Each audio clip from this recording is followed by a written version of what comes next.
ভালো ছাত্র হতে হলে তোমাকে কিছু সুনিয়ন্ত্রিত ও সুনির্দিষ্ট কৌশল অবলম্বন করতে হবে। ডিয়ার লার্নার্স, আজ আমরা কিছু ওয়ার্ডস দেখে ভার্ব নির্ণয় করার চেষ্টা করব। তো চলো শুরু করা যাক। ডিয়ার লার্নার্স, সেন্টেন্সের ভিতর এমন কিছু ওয়ার্ড থাকে যে ওয়ার্ড দেখে সহজে ভার্ব নির্ণয় করা সম্ভব। তো দেখো, every year, every day, every week, always, usually, often, never etcetera থাকলে সিম্পল প্রেজেন্ট টেন্স হয়।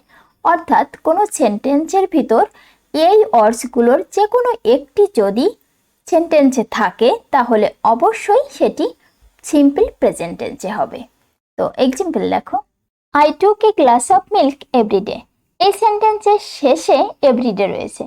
যেহেতু এভরিডে রয়েছে সেহেতু এই সেন্টেন্সটি অবশ্যই যে ভার্বটি ইউজ করতে হবে সেই ভার্বটি প্রেজেন্ট ফর্মে হবে, অর্থাৎ মূল ভার্বের বেস ফর্ম হতে হবে। অর্থাৎ I take a glass of milk every day, আমি প্রতিদিন এক গ্লাস দুধ পান করি। এখানে সাবজেক্টের পর দেখো মূল ভার্বের বেস ফর্ম অর্থাৎ ভার্ব অন বসানো হয়েছে। নেক্সট, সেম রুল দিয়ে আমরা আরো একটি এক্সাম্পল দেখা যাক। The man never told a lie. এই সেন্টেন্সের মাঝে নেভার রয়েছে। যেহেতু এই সেন্টেন্সে নেভার শব্দটি রয়েছে সেহেতু এই সেন্টেন্সটি অবশ্যই সিম্পল প্রেজেন্ট টেন্সে হতে হবে। অর্থাৎ নেভারের পর যে ভার্বটি ইউজ করতে হবে সেই ভার্বটি অবশ্যই মূল ভার্বের বেস ফর্ম অর্থাৎ ভার্ব অন ব্যবহার করতে হবে। অর্থাৎ the man never tells a লাই।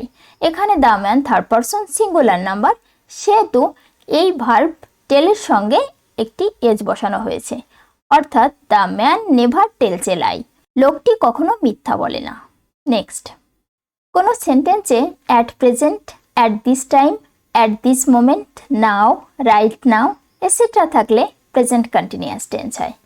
অর্থাৎ এর স্ট্রাকচার হবে সাবজেক্টের পর অক্সিলারি ভার্ব হিসাবে অ্যাম অথবা ইজ অথবা আর, প্লাস ভার্বের সঙ্গে আইএনজি যোগ করতে হবে প্লাস এক্সটেনশন। তো চলো এক্সাম্পল দেখি। The girl sing a song now. এই সেন্টেন্সে নাও রয়েছে। যেহেতু এই সেন্টেন্সের শেষে নাও রয়েছে সেহেতু এই সেন্টেন্সটি প্রেজেন্ট কন্টিনিউয়াস টেন্সে করতে হবে।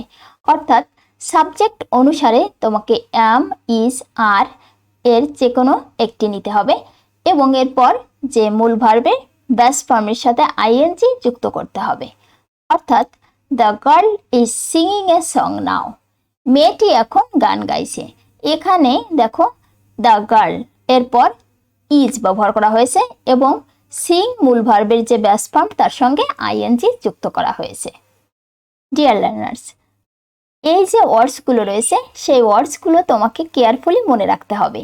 এই ওয়ার্ডসগুলোর যে কোনো একটি যদি সেন্টেন্সে পাও তাহলে অবশ্যই তোমাকে সাবজেক্টের পর অ্যাম, ইজ, আর যেটি সুইটেবল হবে সেটি ব্যবহার করতে হবে এবং এরপর যে মূল ভার্বের বেস ফর্ম তার সঙ্গে আইএনজি যুক্ত করতে হবে।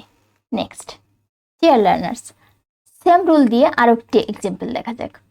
He read attentively at this moment. এখানে এই সেন্টেন্সের শেষে অ্যাট দিস মোমেন্ট রয়েছে। যেহেতু অ্যাট দিস মোমেন্ট রয়েছে এই সেন্টেন্সে সেহেতু এটি প্রেজেন্ট কন্টিনিউয়াস টেন্স হবে। অর্থাৎ এখানে সাবজেক্ট হি রয়েছে, তারপর ইজ ব্যবহার করতে হবে, তারপর ভার্বের সাথে আইএনজি যুক্ত করতে হবে। অর্থাৎ he is reading attentively at this moment, এই মুহূর্তে সে মনোযোগ দিয়ে পড়ছে। এখানে হির পর ইজ এবং রিড মূল ভার্বের বেস ফর্ম এর সাথে আইএনজি যুক্ত করা হয়েছে। নেক্সট, ডিয়ার লার্নার্স, কোনো সেন্টেন্সের ভিতর at that time, at that moment, at that period, then, when অথবা হোয়াইল এই ওয়ার্ডসগুলো থাকলে সেটি অবশ্যই পাস্ট কন্টিনিউয়াস টেন্সে করতে হবে। সেক্ষেত্রে স্ট্রাকচার হবে সাবজেক্ট অনুসারে অজ অথবা অয়ার প্লাস মূল ভার্বের বেস ফর্মের সাথে আইএনজি যুক্ত করতে হবে প্লাস বাকি অংশ। তো এক্সাম্পল দেখো, they read books at that time. যেহেতু এই সেন্টেন্সের শেষে অ্যাট দ্যাট টাইম রয়েছে সেহেতু এই সেন্টেন্সটি অবশ্যই ফার্স্ট কন্টিনিউয়াস টেন্সে করতে হবে। অর্থাৎ এখানে দে সাবজেক্ট রয়েছে সেহেতু দের পর অক্সিলারি ভার্ব ওয়ার আনতে হবে এবং মূল ভার্বের যে বেস ফর্ম তার সঙ্গে আইএনজি যুক্ত করতে হবে। অর্থাৎ they were reading books at that time. তারা তখন বই পড়ছিল। এখানে দে সাবজেক্টের পর ওয়ার বসানো হয়েছে এবং মূল ভার্বের যে বেস ফর্ম তার সঙ্গে আইএনজি যুক্ত করা হয়েছে। নেক্সট, হোয়েন অথবা হোয়েল যুক্ত দুইটি ঘটনায় হোয়েন বা হোয়েল যুক্ত অংশটি পাস্ট কন্টিনিউয়াস টেন্স হবে, সেক্ষেত্রে সেম স্ট্রাকচার হবে। তো এক্সাম্পল দেখো, while I walk on the roof I heard the sound of thunder. এখানে হোয়াইল যুক্ত সেন্টেন্সটি অবশ্যই পাস্ট কন্টিনিউয়াস টেন্সে করতে হবে, অর্থাৎ হোয়াইলের পর যদি সাবজেক্ট থাকে সেক্ষেত্রে অবশ্যই পাস্ট কন্টিনিউয়াস টেন্সে করতে হয়, অর্থাৎ সাবজেক্ট অনুসারে অজ অথবা ওয়ার আনতে হবে এবং তারপর ভার্বের সাথে আইএনজি যুক্ত করতে হবে। অর্থাৎ while I was walking on the roof I heard the sound of thunder. যখন আমি ছাদে হাঁটছিলাম তখন আমি বজ্রপাতের শব্দ শুনতে পেলাম। ডিয়ার লার্নার্স, সহজে মনে রাখতে হবে হোয়েন অথবা হোয়াইলের পরে যদি সাবজেক্ট থাকে তাহলে অবশ্যই পাস্ট কন্টিনিউয়াস টেন্সে করতে হবে, অর্থাৎ সাবজেক্ট অনুসারে অজ অথবা ওয়ার আনতে হবে এবং তারপর যে মূল ভার্বের বেস ফর্ম তার সঙ্গে আইএনজি যুক্ত করতে হবে।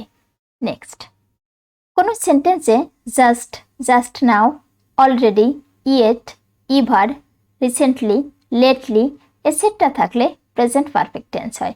সেক্ষেত্রে স্ট্রাকচার হবে সাবজেক্ট প্লাস হ্যাভ অথবা হ্যাজ প্লাস ভার্ব 3 অর্থাৎ মূল ভার্বের পাস্ট পার্টিসিপল প্লাস অবজেক্ট। তো এক্সাম্পল দেখো, I see a romantic drama recently. এই সেন্টেন্সের শেষে রিসেন্টলি শব্দটি রয়েছে, যেহেতু এই সেন্টেন্সের শেষে রিসেন্টলি রয়েছে সেহেতু এই সেন্টেন্সটি অবশ্যই প্রেজেন্ট পারফেক্ট টেন্স করতে হবে। সেক্ষেত্রে সাবজেক্ট অনুসারে হ্যাভ অথবা হ্যাজ আনতে হবে এবং মূল ভার্বের পাস্ট পার্টিসিপল অর্থাৎ V3 আনতে হবে। অর্থাৎ I have seen A romantic drama recently, এখানে ফার্স্ট পারসন সাবজেক্ট আই অনুসারে এখানে অক্সিলারি ভার্ব হ্যাভ আনা হয়েছে এবং তারপর মেইন ভার্ব অর্থাৎ বেস ফর্ম এখানে সি রয়েছে, সেখান থেকে সি স সিন অর্থাৎ মূল ভার্বের পাস্ট পার্টিসিপল অর্থাৎ V3 আনা হয়েছে। অর্থাৎ I have seen A romantic drama recently, আমি সম্প্রতি একটি রোমান্টিক নাটক দেখেছি। ডিয়ার লার্নার্স, আমরা যদি এই ওয়ার্ডগুলো সচেতনভাবে মেমোরিতে রাখি তাহলে কিন্তু সহজেই ওয়ার্ড দেখে ভার্ব নির্ণয় করতে পারি। তো আজ এ পর্যন্ত, আমরা আরও কিছু ওয়ার্ড দেখে ভার্ব নির্ণয় করা পরবর্তী টিউটোরিয়ালে শিখব। Thank you very much.